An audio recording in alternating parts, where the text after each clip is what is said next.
Bora lá. Bora ver o que acontece.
Aí você vai trabalhando o jig head na forma tradicional.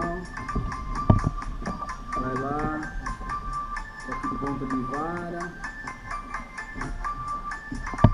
Aí no recolhimento o bicho entra.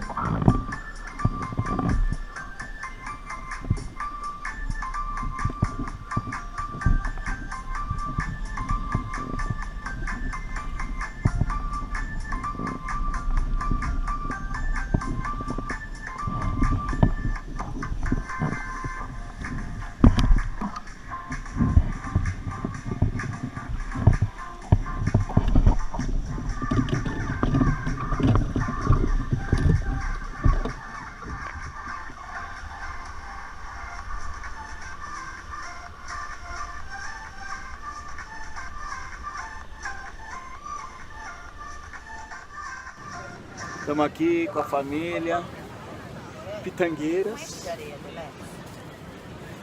Estamos aqui ó, na barraca do Shalom.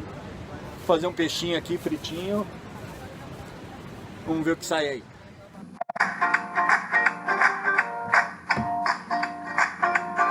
Aí o Ricardo caprichou na porção, hein? Olha coisa linda, hein? Pescador também come. Aproveitando com a família, um peixinho fresco, coisa linda.